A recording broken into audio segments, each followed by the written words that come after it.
എറണാകുളം ജില്ലയിൽ 2020 സ്ഥാനാർത്ഥിത്വം കൊടുത്തത് ശരിക്കും BJP വലിയൊരു അടിയായി മാറിയിട്ടുണ്ട്. കാരണം അത്യാവശ്യം ഏതെങ്കിലും രീതിയിൽ ഫെയിമുള്ള അല്ലെങ്കിൽ ഏതെങ്കിലും രീതിയിൽ ആളുകൾ ഫോളോ ചെയ്യുന്ന ആളുകളെ സ്ഥാനാർത്ഥിയാക്കുമ്പോൾ കേരളം എന്ന് പറയുന്നത് കുറെയെങ്കിലും ഒരു പക്വമായി ചിന്തിക്കുന്ന ആൾക്കാരെ ആണ് അവർ നിയമസഭയ്ക്ക് അയക്കാൻ ആഗ്രഹിക്കുന്നത്. പല സ്ഥാനാർത്ഥികളും ആക്ച്വലി ഒരു ലോക്കൽ സെൽഫ് ഗവൺമെന്റ്, മുനിസിപ്പാലിറ്റിയിലോ പഞ്ചായത്തിലോ മത്സരിക്കാൻ പോലും ആ ഒരു കാൻഡിഡേച്ചർ ഇല്ലാത്ത ഒരു സ്ഥാനാർത്ഥികളാണ് ഇതിൽ നിന്ന് വന്നിരിക്കുന്നത്. നേമത്ത് ശബരിനാഥ് നിർത്താൻ ആഗ്രഹം ഉണ്ടായിരുന്നെങ്കിൽ അദ്ദേഹത്തിന് ഒരു വർഷം മുമ്പെങ്കിലും അവിടെ ലോഞ്ച് ചെയ്യാൻ അവസരം കൊടുക്കണം. കോൺഗ്രസിന്റെ വലിയ പരാജയം എന്ന് പറയുന്നത് അവിടെയാണ്. ഒരു സ്ഥാനാർത്ഥിയെ ഒരു വർഷം മുമ്പ് പറഞ്ഞിട്ട് നിങ്ങൾ സാധ്യതയുള്ള ആളുകളോട് നിങ്ങൾ അവിടെ ഇന്ന മണ്ഡലങ്ങൾ നോക്കുക, അതിൽ ബെറ്റർ ആളെ ചൂസ് ചെയ്യാമെന്ന് പറയുന്ന സംഭവത്തിൽ അവർക്ക് അവിടെ എക്സ്പോസ് കൊടുക്കണം. ജനങ്ങൾക്ക് ആൾക്കാരെ അറിഞ്ഞ് ഒരു വെള്ളത്തിലേക്ക് കല്ലിടുമ്പോൾ ആ കല്ല് വീണ് വെള്ളം ശാന്തമാകാൻ സമയം എന്ന് പറയുന്ന പോലെ ഒരു സ്ഥാനാർത്ഥി അവിടെ ചെന്ന് ആ സ്ഥാനാർത്ഥി അവിടെ ഒന്ന് ക്ലച്ച് പിടിക്കാൻ അല്ലെങ്കിൽ അവിടെ ഒന്ന് സാച്ചുറേറ്റ് ചെയ്യാനുള്ള സമയം കൊടുക്കണ്ടേ? ശരചന്ദ്ര പ്രസാദ് എന്ന് പറയുന്നത് വളരെ കരുത്തനായ നേതാവാണ്. അദ്ദേഹത്തെ നേരിടാൻ CPM-ന് സാധിക്കില്ല എന്നത് തിരുവനന്തപുരത്തെ കോൺഗ്രസിന്റെ യൂത്ത് കോൺഗ്രസിന്റെ ആൾക്കാരോട് ചോദിച്ചാൽ മതി. ഒരു പ്രശ്നമുണ്ടായതിന് മുമ്പിൽ നിൽക്കാൻ കരുത്തുള്ള, ഒറ്റയ്ക്ക് നിൽക്കാൻ കരുത്തുള്ള ഒരു നേതാവാണ് ശരചന്ദ്ര പ്രസാദ്. പക്ഷെ അദ്ദേഹത്തെ ഇങ്ങനെ ഒരു താറടിച്ച് കാണിച്ചെങ്കിലും ആ വോട്ട് അദ്ദേഹത്തെ വ്യക്തിപരമായിട്ട് അറിയാത്ത ആൾക്കാരുടെ വോട്ട് അപ്പുറത്തേക്ക് എത്തിക്കാനുള്ള തന്ത്രം അവർ പയറ്റുന്നത് മാത്രമേ ഉള്ളൂ. പക്ഷെ അദ്ദേഹം ഭയങ്കര ശക്തനായ നേതാവാണ്. ഞാൻ MLA-മാർക്കെതിരെ വികാരം ചില MLA-മാരോടുണ്ട്. ധാർഷ്ട്യം കാണിക്കുന്ന MLA-മാരോട് കൃത്യമായി അവർക്ക് വികാരമുണ്ട്. അതുകൊണ്ട് ഭയന്നിട്ട് മിണ്ടാതിരിക്കുന്ന ആളുകൾ ഈ എക്സിറ്റ് പോളുകളിലും എക്സാറ്റ് പോളിലും കൃത്യമായി വോട്ട് ചെയ്തിട്ടുണ്ട്. കാരണം ഭയമാണ്, എന്ത് ചെയ്യുമെന്നൊരു ഭയം ജനങ്ങളിലുണ്ട്. ആ ഭയം കൃത്യമായ silent decisions make violent reaction എന്ന് പറയാം. ആ വയലന്റ് റിയാക്ഷനാണ് മെയ് 4-ാം തീയതി കാണാൻ പോകുന്നത്. സർവേയിൽ പറയുന്നത് 13% വോട്ടാണ് NDAക്ക് കിട്ടുക. പക്ഷെ ഒരു സ്ഥലത്തും അല്ലെങ്കിൽ കേരളത്തിൽ ഒരു നിയോജക മണ്ഡലത്തിലും താമര വിരിയില്ല. അപ്പൊ നിയമം ഏറ്റവും കൂടുതൽ പ്രതീക്ഷ വയ്ക്കുന്നത് തിരുവനന്തപുരം ജില്ലയിലെ 2 മണ്ഡലങ്ങളാണ്, നേമവും കഴക്കൂട്ടവും. അവിടെയും താമര വിരിയില്ലേ? BJPക്ക് കഴിഞ്ഞ തദ്ദേശ സ്വയംഭരണ സ്ഥാപനങ്ങളിൽ ലഭിച്ച വോട്ട് ശതമാനം എന്ന് പറയുന്നത് അവിടെ വാർഡുകളിൽ അല്ലെങ്കിൽ ഡിവിഷനുകളിൽ മത്സരിച്ച സ്ഥാനാർത്ഥിയുടെ മികവ് കൂടി ഉണ്ടായിരുന്നു. അതിനുശേഷം എന്ത് സംഭവിച്ചു എന്ന് വെച്ചാൽ നിയമസഭാ തെരഞ്ഞെടുപ്പ് വന്നപ്പോൾ 2 പേര് 2 ബോംബ് പൊട്ടിച്ചു. 2 പേര് ഒരു ബോംബ് പൊട്ടിച്ചു. AK ആന്റണിയും ശശി തരൂരും ആ ബോംബ് പൊട്ടിച്ചത്. ആ ബോംബ് ഇതായിരുന്നു: കേരളത്തിൽ 2-3 സീറ്റ് BJP ജയിച്ചിട്ട് BJPക്ക് കേരളത്തിൽ എന്ത് ചെയ്യാനാണ്? പക്ഷെ ഇവിടെ UDF ആണോ LDF ആണെങ്കിൽ കൂടുതൽ സീറ്റ് കിട്ടുന്നത് അവരിൽ ഒരാൾ അധികാരത്തിൽ വരും. അപ്പോൾ ഭരണത്തോടൊപ്പം നിൽക്കുന്ന MLA അല്ലേ ഉണ്ടാകേണ്ടെന്നൊരു ചോദ്യം ഈ 2 പേരും ചോദ്യം പിടിച്ചു. ആ ചോദ്യം നല്ല രീതിയിൽ സോഷ്യൽ മീഡിയകളിൽ അത് തരംഗമായി മാറി.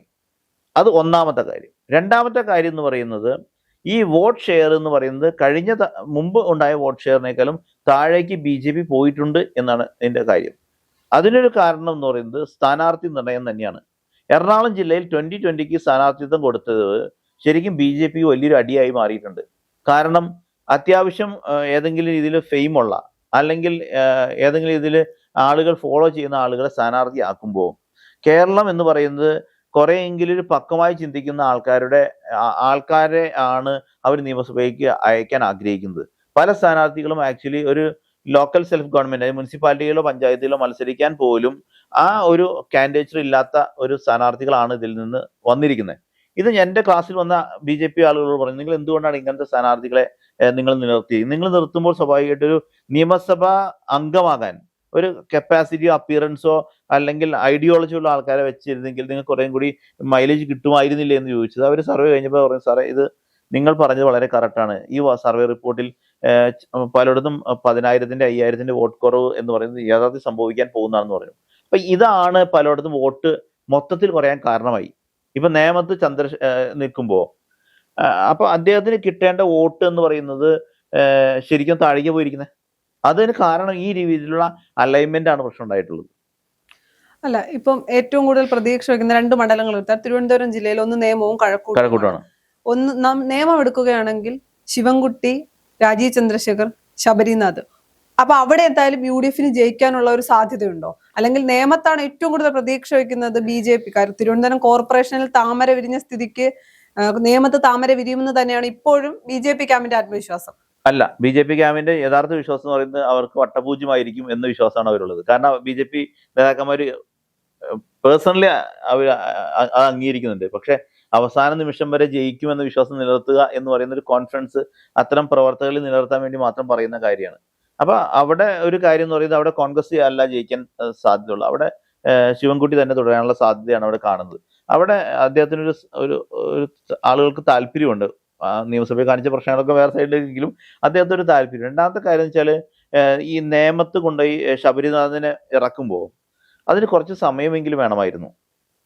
അദ്ദേഹം മുമ്പ് മത്സരിച്ച മണ്ഡലമല്ല, ആ മണ്ഡലത്തിൽ കൊണ്ടായാണ് അദ്ദേഹത്തെ നിർത്തേണ്ടിയിരുന്നത്.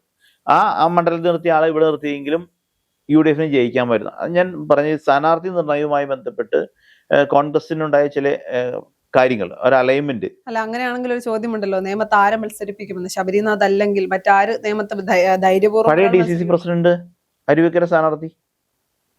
അതിന് അവിടെ ഓൾറെഡി അടിയൊഴുക്കുകൾ അറിയുന്ന ഒരു DCC പ്രസിഡന്റ് ആയിരുന്നു. ഇത്ര നാൾ അവിടെ ഒരു തിരുവനന്തപുരം ജില്ല മൊത്തം കയ്യിലൊതുക്കിയ ഒരു മനുഷ്യനാണ്. അപ്പൊ അദ്ദേഹത്തെ അല്ലേ നല്ലത്? നേമത്ത് ശബരിനാഥ് നിർത്താൻ ആഗ്രഹം ഉണ്ടായിരുന്നെങ്കിൽ അദ്ദേഹത്തിന് ഒരു വർഷം മുമ്പെങ്കിലും അവിടെ ലോഞ്ച് ചെയ്യാൻ അവസരം കൊടുക്കണം. കോൺഗ്രസിന്റെ വലിയ പരാജയം എന്ന് പറയുന്നത് അവിടെയാണ്. ഒരു സ്ഥാനാർത്ഥിയെ ഒരു വർഷം മുമ്പ് പറഞ്ഞിട്ട് നിങ്ങൾ സാധ്യതയുള്ള ആളുകളോട് നിങ്ങൾ അവിടെ ഇന്ന മണ്ഡലങ്ങൾ നോക്കുക, അതിൽ ബെറ്റർ ആളെ ചൂസ് ചെയ്യാമെന്ന് പറയുന്ന സംഭവത്തിൽ അവർക്ക് അവിടെ എക്സ്പോസ് കൊടുക്കണം.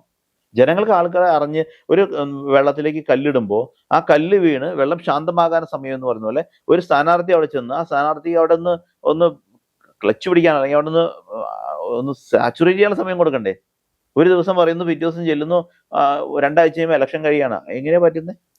അതുപോലെ തന്നെ CPM ക്യാമ്പ് പറയുന്ന ഒരു കാര്യം, കടകംപള്ളി സുരേന്ദ്രൻ, മുരളീധരൻ, ശരത്ചന്ദ്ര പ്രസാദ്, ഈ 3 പേരാണ് കഴക്കൂട്ടത്ത് എങ്ങനെയും BJPയെ വിജയിപ്പിക്കാൻ വേണ്ടിയാണ് ശരത്ചന്ദ്ര പ്രസാദിനെ പോലെ ഒരു വീക്ക് കാൻഡിഡേറ്റിനെ കൊണ്ട് മത്സരിപ്പിച്ചതെന്നൊരു ആരോപണം CPM ക്യാമ്പുകളിൽ അല്ലെങ്കിൽ സോഷ്യൽ മീഡിയയിൽ നിരന്തരം ആവർത്തിച്ചുകൊണ്ടിരിക്കുകയായിരുന്നു തെരഞ്ഞെടുപ്പ് സമയത്ത്. അപ്പോൾ അവിടെയും വലിയ പ്രതീക്ഷയാണ് BJP വെക്കുന്നത് കഴക്കൂട്ടവും. രമേശ് ചെന്നിത്തല കഴിഞ്ഞ ടൈമിൽ പ്രതിപക്ഷ നേതാവായിരുന്നപ്പോൾ ഉസ്മാൻ എന്ന് പറഞ്ഞ ആളായിരിക്കും. അദ്ദേഹം ചെയ്തൊരൊറ്റ തെറ്റുള്ളൂ, അതായത് എല്ലാ കാര്യത്തിനെയും ആക്രമിക്കാൻ പോയി. ആവശ്യമുള്ള സെലക്റ്റീവായിട്ട് ആക്രമിക്കണമായിരുന്നു.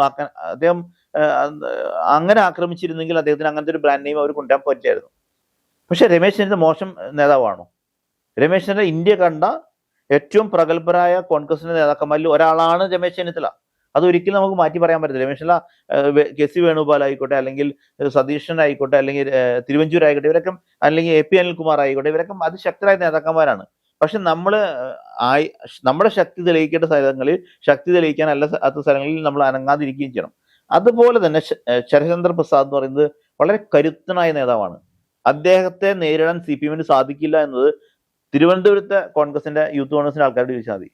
ഒരു പ്രശ്നമുണ്ടായതിന് മുമ്പിൽ നിൽക്കാൻ കരുത്തുള്ള, ഒറ്റയ്ക്ക് നിൽക്കാൻ കരുത്തുള്ള ഒരു നേതാവാണ് ശരത്ചന്ദ്ര പ്രസാദ്. പക്ഷെ അദ്ദേഹത്തെ ഇങ്ങനെ ഒരു താറടിച്ച് കാണിച്ചെങ്കിലും ആ വോട്ട് അദ്ദേഹത്തെ വ്യക്തിപരമായിട്ട് അറിയാത്ത ആൾക്കാരുടെ വോട്ട് അപ്പുറത്തേക്ക് എത്തിക്കാനുള്ള തന്ത്രം അവർ പയറ്റുന്നത് മാത്രമേ ഉള്ളൂ. പക്ഷെ അദ്ദേഹം ഭയങ്കര ശക്തനായ നേതാവാണ്. ഞാൻ വ്യക്തിപരമായിട്ട് തിരുവനന്തപുരം ലോ അക്കാദമിയിൽ പഠിച്ച കാലഘട്ടത്തിൽ അദ്ദേഹത്തെ അറിയുന്ന ഒരാളാണ്. അദ്ദേഹം അത്ര ശക്തമായി തന്ത്രങ്ങൾ ഒരുക്കാൻ പറ്റുന്ന, എന്നാൽ അവസരങ്ങൾ കിട്ടാതെ പോയൊരു നേതാവ് കൂടിയാണ് അദ്ദേഹം. അതുകൊണ്ട് ഒരു കാരണവശാലും അദ്ദേഹത്തെ മാറ്റി നിർത്താൻ പറ്റില്ല.